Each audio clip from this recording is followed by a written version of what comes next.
It is Wednesday, November the 6th. I believe I just saw Wednesday, November the 6th. Yes, maybe that's a little bit straighter. Who knows?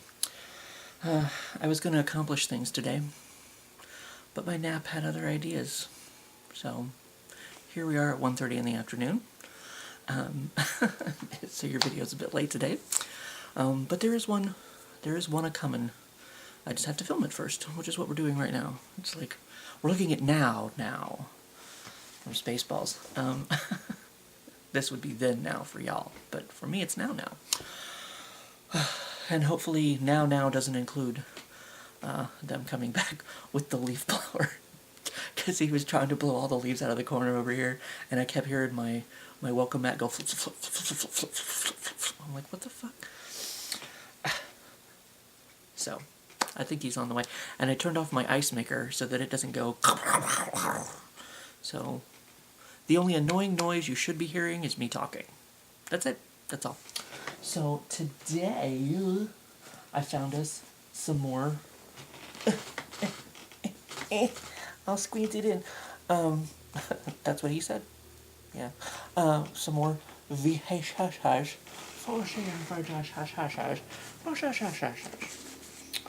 I make less sense when I get sleep.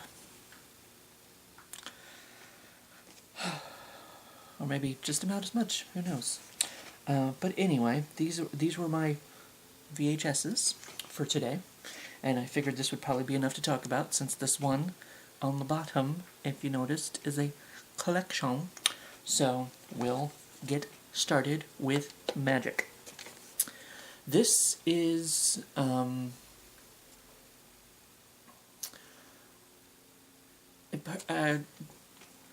disturbing in more ways than one. It has Anthony Hopkins and a dummy in it. And it's one of those things where you're like not really sure if the dummy is evil, if he's losing his mind. I mean, maybe possible, spoilers. I always say, I know this movie is from, let's see, 1978, but in case nobody's seen it, I don't want to give out any spoilers about anything, so I like to warn about these things. I'm not really sure by the end of the movie if they have clearly explained whether or not it is either or if you're just left kind of wondering, that sort of thing. Anthony Hopkins stars as a ventriloquist who uses the brash, abusive voice of his dummy to express his twisted desires to Anne Margaret. Based on William Goldman's best-selling novel, Magic is a steaming portrait. Yeah, steaming. It's 19, like I'm used to streaming, like, CBS All Access, or Netflix, more so. Hulu, that sort of thing, streaming. But it's steaming portrait of a love affair between a man who hides in the world of illusion and a beautiful woman desperately trying to recapture lost dreams. Together they are caught in a bizarre web of events that creates pulse-stopping terror from the first frame of film. I don't recall all of this exactly, but I know it's kind of one of those fuck with your head kind of movies. There's this one scene, and once again, spoilers if you haven't shut me off yet and you want to, and I know you want to, fucking shut up. But there's this one where like the dummy is like talking to him and he's like spinning around in circles. Like it's just, I don't know, it's just kind of one of those scenes that stuck with me, because it's like, you don't know if you're like seeing like him completely losing his mind or if he's being, it was just a very disturbing scene to me. And it just kind of stuck with me, because like I said, you don't know if you're seeing this portrait of this guy losing his mind or being forced to lose his mind, or whatever. But like it's just kind of like batshit kind of crazy kind of like, but that's what I'm saying. This movie fucks with you. So Burgess Meredith is also in it, and Ed Lauter, Was he in one of our movies the other day? I don't know. But yeah, I would definitely say you're in for a psychological trip with this movie, and it is definitely worth the 106 minutes that you will be watching it. Now we have Phantasm and Phantasm 2, which I know I watched. I know I did. There's like a million of these movies now, isn't there? Because I intended to do what I did with this thing that's on the bottom, and get all of them, but I only managed to get Phantasm and Phantasm 2, I suppose. I need to rewatch these. I seriously need to rewatch these because I do not remember them, and I feel like that is a shame. Just that you know the premise. Enter the stunning and surreal world of Phantasm, where nothing is as it seems, and every move you make could lead to a fate worse than death. Writer-director Don Cascarelli, the Beastmaster, delivers this horror cult favorite that Newsweek calls off-the-wall, scary, and marvelous. 13-year-old Mike Pearson has always thought that the Morningside Cemetery was creepy, but when he sees a body being taken away from a grave by an undertaker with superhuman strength, he decides to investigate. What he encounters in Morningdale's white marbled halls include a grisly murder by a flying metal sphere with a penchant for blood and an evil tall man whose clutching fingers move independently of his hand, and a horde of cloaked mini-monsters who want Mike as one of their own. Recruiting his older brother Jody and friend to help, Mike must battle sinister otherworldly forces in an attempt to avert a supernatural plot to enslave him, his friends, and in fact, the whole town. With all manner of eerie and shocking special effects that'll keep you on the edge of your seat and some twists and turns that are truly shocking, Phantasm will scare and delight anyone who dares to keep their eyes open till its smashing, literally, finish. Oh, way to give a spoiler. Dang it. I just realized part of my lighting isn't on. Watch this. Boom. There I am. I'm so Raven. Original theatrical version plus 4 minutes of never before seen outtakes and a newly remastered Dolby stereo soundtrack. Because once again, they were trying to sell VHS pretty hard back in the day. And I was still buying. Woo! The Tall Man is back with a vengeance over here in Phantasm 2. I really do need to rewatch these. The ball is back, baby. I feel like they made a couple more of these, maybe? 3 or 4? 3 and 4, maybe? I don't know how many movies they actually made of these. But that's the ball right there. This ball of death right there. So that's pretty cool. And I guess it's kind of unique in a horror movie way because, I mean, it has its own thing, you know, its own MacGuffin, sort of, in a way, I guess. Because, you know, people are getting killed by this sphere kind of thing. I really do need to rewatch these. Flying Silver Spears. The deadly mortician who was thought to have killed his last victim 9 years ago returns more dangerous than ever. Oh, once again, young Michael Pearson and his pal Reggie take on the master of the killer orbs as they race against time and risk their lives to thwart his murderous rampage forever.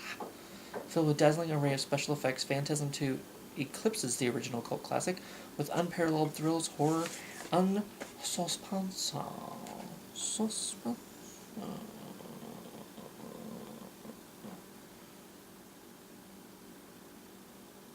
at least one person is the same. Spoilers. So yeah, these are. I feel like these are cooler movies than I remember, and I need to remind myself of that. This is one, I don't even remember where I picked this up. Sleep Stalker. I think this was during a time, I mean, look at that. That's like totally, remember the Brendan Fraser movie, the Mummy movies, which were really good, but action-adventure, maybe kind of horror, kind of, I don't know, in a way, maybe, but more action-adventure. See, it's some of these movies, I don't exactly know where I classify them, but I feel like those were more action-adventure kind of movies. And that's where the suspense comes from, is the action and adventure and blah, blah, blah, blah. Whereas this is things are coming, of course, I mean, the mummy was still coming to kill them, but I don't know. Featuring super special effects, at least for 1995. We have Avengers now. You're cute. As a young boy, Griffin witnessed the murder of his parents by a sadistic serial killer dubbed the Sandman. Incarcerated since the trial, the Sandman is executed. Now free of his mortal trappings, or mortal coil, I guess, maybe, I don't know. He returns as the diabolical morphing sleep stalker, proving evil never dies, it just waits to be reborn. I feel like that's a tagline they stole from someone, because I feel like that's a tagline that I heard in something else that I read recently in the last few days. See, here he is on the side. I guess that's the sleep stalker right there, because he's the Sandman. That's why he's the sleep stalker. Yes. So, I bought this. I don't know when. Couldn't tell you. But I own it. So, it might be good, it might be bad. We don't know these things. Well, you might, if you've ever watched it. You might be like, I remember that movie completely, 100%, front to back. Now, this is something that I picked up. I do have, I saw over there in the drawer, I have the regular version of this as well. But this is something that I happen to come across in a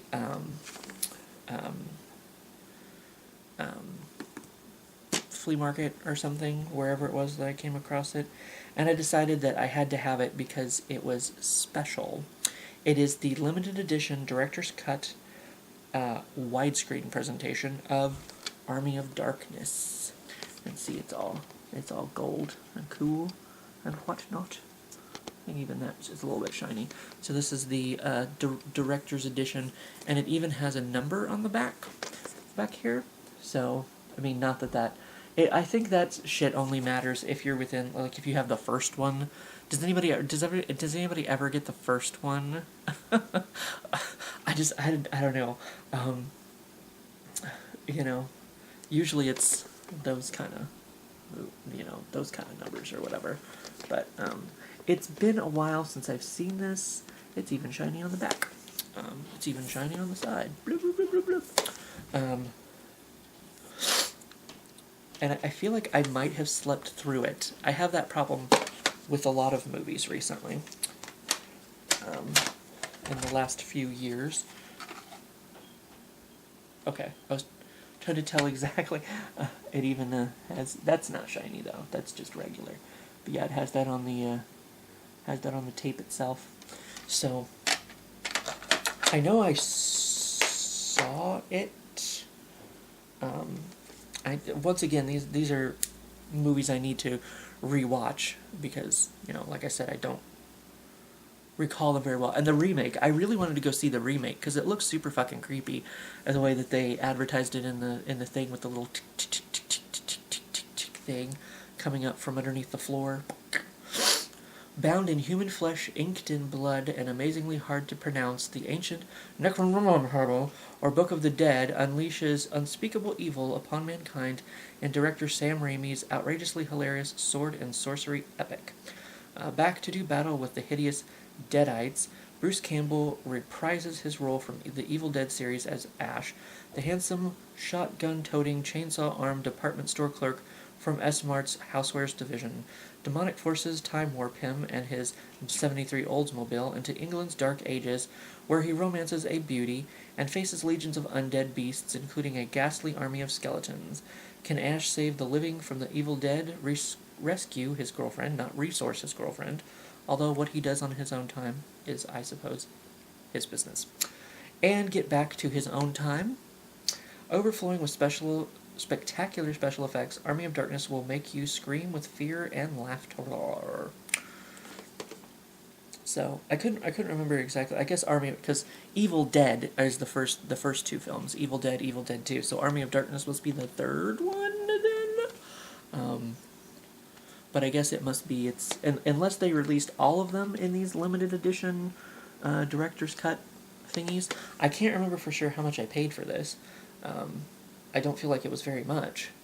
But so it was just kind of a cool addition. Kind of like I was going through my Puppet Master movies the other day because I was thinking about taking some of them to a local store here, like resale store, and some of them have like they're numbered. Like I guess it was a full moon release to number them, I guess. They're different movies, and then some of like they have different covers and all that kind of thing. So I'm like, well, now I don't want to sell them because they have different covers, And I guess since Puppet Master is one of it was just like Labyrinth. Every single I don't have a laser disc of Labyrinth, but I need to get one just so that I have one of every version. But yeah, it's kind of like they have the different covers and Oblivion. I have two different versions of Oblivion. One of them has the numbering and one of them doesn't. So it's kind of like, well, now I kind of want to keep them because there's like different versions. I don't know. I could potentially sell off one of my versions of Oblivion, but any boobs, nobody cares. But this was like a special, cool addition that I thought was just kind of a neat little collector thing to own. So I did. Now this one apparently it's falling apart quite a bit. It's got like that. And apparently I paid $1 for it, if this has any indication. A Day of Judgment is what this one is here. And apparently that's our guy. That's our guy right there. With his powerful scythe, sinners are awarded their just punishment. And it was restricted. Through the fog, on a dark-covered bridge, a cloaked figure shouldering a scythe emerges. He has come to make a visit to the townspeople whom he feels have abandoned the 10 Commandments. The sinners, Banker Sharp, who calls on the hard-working farmer Morgan's loan, George Clay, who tricks his parents into signing papers which force them to the county home, and storekeeper Kaler, who returns home to find his wife with the hired hand. The mysterious figure swings his powerful scythe, and the sinners are awarded their just punishment.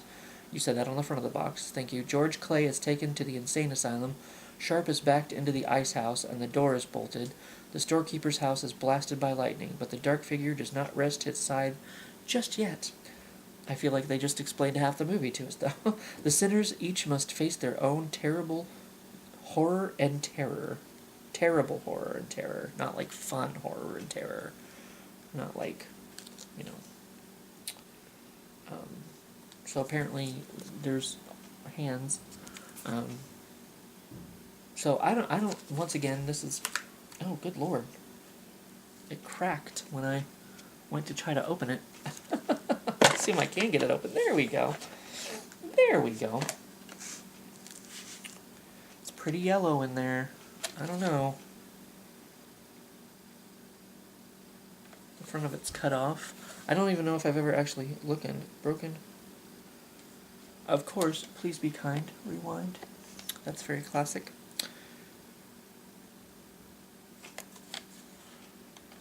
Of course you gotta, if you can, check in there. You gotta check in there to see if it's warped or whatnot.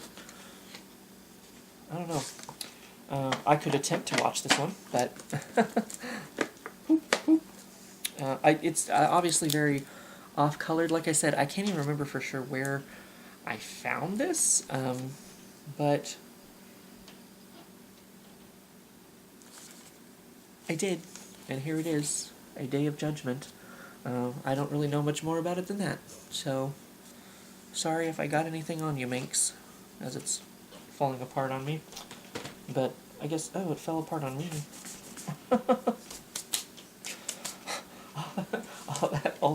all that old stuff over there started crackling off as I was trying to open it. So that movie's been around a minute, obviously. So if anybody has seen it or knows anything of it, I guess you can tell me more about it, because I sure as shit haven't seen it, like most of my movies. Okay, but this I definitely did see. And this is how I saw it. The Nightmare Collection. Friday the 13th. No, Nightmare on Elm Street. Why did I say that? Did one of those mention Friday the 13th? I'm probably thinking of Saturday the 14th from yesterday. No, this is what happens when I sleep. I'm wrong. I'm wrong, even when I don't sleep. I'm just wrong. So there's the top of the box, and here's the side of the box. All that digitally remastered. Good for you. I'm trying not to knock out all the Nightmare collection. And here is our collection of VHSs. They're all Freddy right there. Bloop. So this is how I saw these classics. A Nightmare on Elm Street. Oh, and they have like the original look on them on the other side, I guess. And of course, if you don't know the story, it's Freddy Krueger. He, invades people's dreams and kills them while they dream, so you can't sleep or you die. That is some very 80s hair on you, Nancy. Right there. Blam. Totes. So, I mean, it's kind of one of those series as time went on. I feel like it got to be where, and I mean, maybe it was this way in the original movie, but I didn't mind it as much. That's a really long text message, AT&T. Okay, sorry, distracted. But as time went along, maybe it was that way in the original movie. Like, I feel like Freddy Krueger started making more quips, like more, kind of funny, kind of. I mean, one person in one of the later movies, he like turns them into a fly, and they're trapped inside of a fly house and blah blah blah. So maybe it got to be a little bit like, the cheesy one-liners that like Arnold Schwarzenegger would throw out in his. Like if you punch through somebody's chest, you'd be like, "I just don't think you have the heart for this," that kind of thing. I don't know if that was. You can take that one if you want, Arnold, and use it in whatever your next film is. There was another one that I came up with one time, but I can't remember what it was. He might have used them. Now, but yeah, as time went along, I feel like Freddy kind of, I mean, they kept up with the horror, they kept up with the thrills, and all that kind of stuff. So I feel like it got a little bit better than, like I said, with the Chucky series, where it kind of got a little bit too off the rails and cartoonish and crazy. So they kept up, like, I guess, the imaginative, the kills and that kind of thing. But, it kind of got to be horror, kind of, they started having Freddy, drop those one-liners a little bit more. But A Nightmare on Elm Street #2 is somewhat, I feel, rare in the franchise. And of course, spoilers. I don't want to spoil anything for you. But it's like the one standalone movie, kind of. Because then we get to, Nightmare on Elm Street 3, The Dream Warriors. And once again, spoilers if you're still with me, Nancy returns in this. So it's like, there's no Nancy in #2 for some reason. It's just kind of its own little standalone. And did somebody else direct it or something? Was the second one somehow done by somebody different? Oh, and here's the Dream Warriors right there, what that one looks like. This one was kind of, kind of cool. I enjoyed this one. Because then they started, getting their own little superpowers. They were like, they were like Elle. When they went into their dreams, they'd be like Elle from Stranger Things, where each one of them had like their own superpower. So it was kind of like a crossover between Nightmare on Elm Street and X-Men, which is kind of cool. But yeah, then Nancy comes back for this one, so we get more Nancy, but. Spoiler alert, again, in case you've never seen these movies, it kind of started to be one of those things, and I mean, I could appreciate it, but, like, it kind of became one of those things where the characters that survived the previous movie would come back and be the first ones to die in the next film, because we have the Dream Master, which, is that the same character? As the one from the last one. It's just not played by Patricia Arquette again. Kristen. So is it Kristen? Blah, blah, blah, blah, blah. Well, hell, I don't know. It doesn't really tell me. But, so I think it's the same character in this one. It's just played by somebody different. And there's what that one looks like. But yeah, so that was a little disappointing. That became a little disappointing. The Dream Child, Evil Has Spawned. And there's that one. He has his own little phantasm ball. Not really, that's more like one of Jareth's things from Labyrinth. Freddy's Fifth is a symphony of screams. I don't really remember where we started getting here. Freddy Krueger returns to deliver a whole new breed of terror in his most fiendishly perverse fright fest yet. Unable to overpower the Dream Master who vanquished him in Nightmare on Elm Street 4, Freddy haunts the innocent dreams of her unborn child and preys upon her friends with sheer horror. Will the child be saved from becoming Freddy's newest weapon, or will the maniac again resurrect his legacy of evil? For this eye-popping installment, director Stephen Hopkins, Lost in Space Predator 2, enlists makeup wizard David Miller from The Terminator, original creator of Freddy's hideous visage. The result, a face that not even a mother could love, and terror wildest nightmares. But at least he has wine. So, he's doing all right. Yes, I showed off that one. And then we get to Freddy's Dead, The Final Nightmare. I think this one may have originally been in 3D.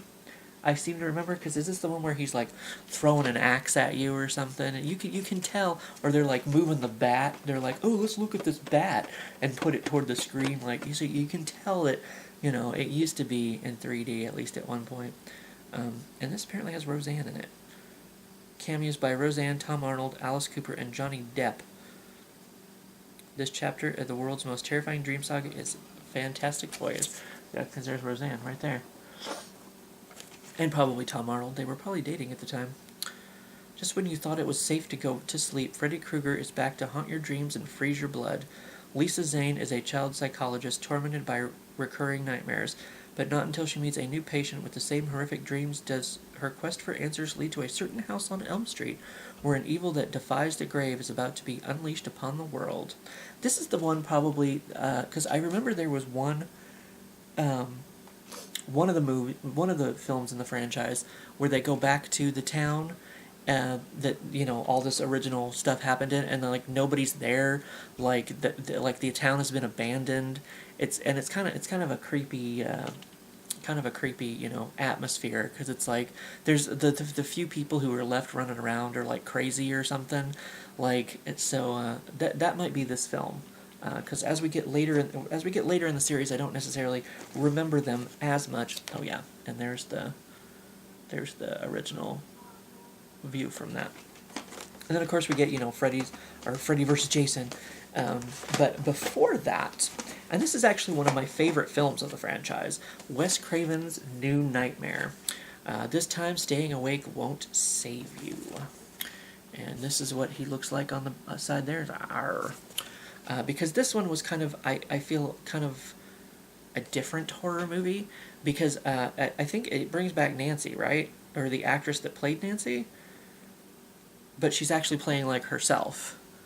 But because she appeared in the films, now Freddy is coming after her and her family, like in real life. Just because she was an actress in the film franchise, it's like I guess in some ways it's breaking the fourth wall without actually breaking the fourth wall, because like he's coming for her because she starred in his film, so it's kind of bringing Freddy into the real world sort of thing.